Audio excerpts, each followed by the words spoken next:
پشتی 11 سالان جارا یکمینه وزیر دروی سعودیه امیر فیصل بن فرحان چو شامه و جالی سروک سوری بشار الاسد و هاتا پیشوازی کرن وزیر کاروبار سروکماری سوری منصور عزام لبالافرخانه ناف دولتی یا شامه چو پیشوازی وزیر دروی سعودیه سردان بن فرحان جبو سوری آرمان جوی سرکه اوه کو پیوندین دنابر هر دو ولاتان دا وگرن وکبره آرمانجا که وی دنیا سرکه هیا که سوری وگره ناو کمکار عربی که جه سال 2011 و اندامتی وی هاتیه جمداندن وزیر دروی سعودیه بن فرحان اسد دعوتی سعودیه کرو تیچاوره کرن که پشتی جشن رمضان سروک سوری بشار الاسد بسردانه که فرمی بچه سعودیه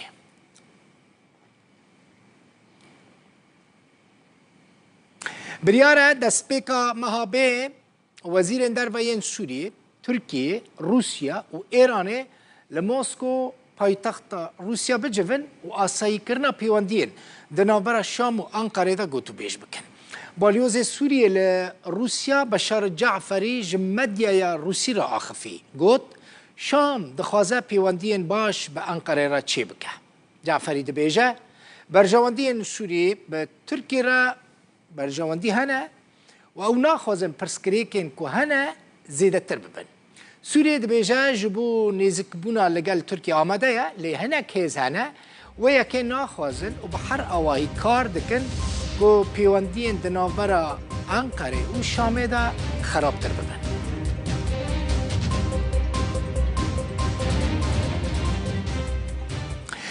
لعالی دن وزیر نافخوی ترکیه سلیمان سویلو ده برنامه کامپانیا البجارتنان دا لی استانبول بحثا پارێزگەها ئیدلبێ کرد بەحسا حەلەبێ کرد گوت ئەو دەڤەر لە گۆری میساقا ملی دکەڤە سینۆرê تورکî û ji bo yekê ew li wan deranin wan deran diparêzin û dizanin çavê Tirkiye hetana jî li mîsaqa millî ye.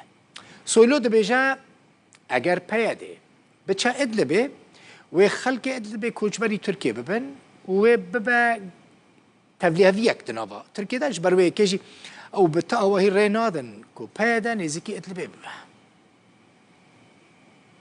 Şu anda 4 milyon yitirdi nüfus. Niştecîn Idlibê berî 1.5 milyon bû, niha 4 milyone. Ji navçeyên Qarê hatin wir û ji Helebê û derdora wê hatine. Di heman demê de Heleb dikeve nav sînorê me yê mîsaqê millî. Ew xelkê me ye, lê em wan çawa li wir radigirin? Bi çêkirina malên bi pirêkêta û parastina ewlekariya wan, bişandina alîkariyên Tirkiyê em wan li wir radigirin. Em ji vir mamostan dişînin, li wir em mamosta digirin.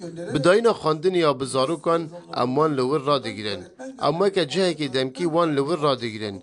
Ger pekeke û peyede were, di çi bibe? Di hemû werin Tirkiye ne wisa ye? Helbet wisa ye. Ji ber rojava wisa dixwaze.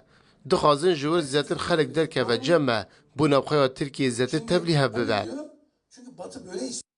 Rêveberiya Xweser destpêşxeriyek, mubadereyek ji bo çareserkirina alozîya Sûriyê ragihand got ew amade ne bi hikûmeta Sûriyê re li gel hêzên demokrat kar bikin, gotûbêjan bikin û di daxuyaniya xwe de got prês konferanseke rojnamevanî de dibêje di vê welatên Erebî, di vê neteweyên yekbûyî, Yekîtiya Ewropa, civaka navdewletî destekê bidin çareseriyeke hevbeş di navbera Rêveberiya Xweser, hikûmeta Sûriyê û hêzên demokrata.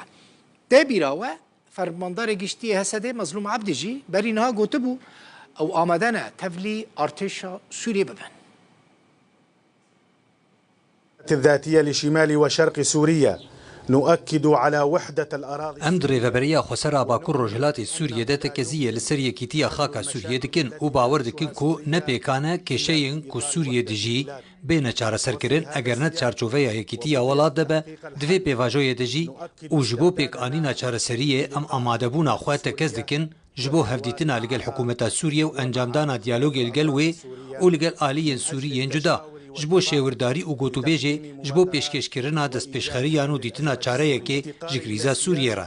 Duyem, nebûna siyaseta demokrata civakî û siyasî û nebûna danpêdanê bi taybetmendiya hemû pêkhateyên Sûrî û mafên wan بخوا بنگها کریزا سوریه جبر کو هر پیک هاته یک تایبەتمەندی ئاوێ هەیە و مافێوێت هەڤوەڵاتی و وەک هەڤیێدە هەیە لێ هەن تشتên نیشتمانیên hevbeş û taybetmend hene divê bêne pejirandin û rêz lê bêgirtin. Ev yek jî dewlemendî ye ji bo tevna niştimaniya komker. Lewma pêwîst e bêgihiştin bi çareyeke demokrat. Hemû çînên civakê tê de beşdar bin. Birêya baweriya bi mafên rewayên hemû pêkhateyên etnîkî ji Ereb, Kurd, Siryan û Aşûriyan her wiha pêkhateyên olîyên ku civaka Sûrî pêktînin. Wiha jî parastina mafêngiştiyên van pêkhateyan û pêşxistina biha û mekanîzmayên demokrat û damezrandina sîstemeka rêveberî ya siyasî ya demokrat û pirjimar û nenavendî. Hesed hêzên Sûriya Demokratîk bersiva daxuyaniya Wezîrê Berevaniya Tirkiye Hulusi Akar da bersiva çi dabû?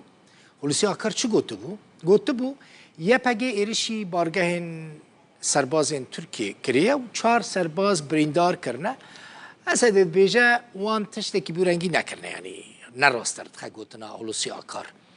Got wan li Bakurê Helebê êrişî hêzên Tirkiye nekirine û 4 serbazên Türk birîndar nekirine û gotinên Wezîrê Berevaniya Tirkiye jî nerastin. İddiayên Tirkiye dibêjin 10 şervanên Hesedê jî şehîd bûne. Hesedê dibêje ew gotin jî nerast e. Tirkiye di 3 rojên derbasbûyî de herêmên Şehba û gundewarê min bicê bi çekên giran bi top û tangan toparan kiribû. Di wan êrişan da ziyanên canî çê nebûn, tenê ziyanên maddî çêbûne.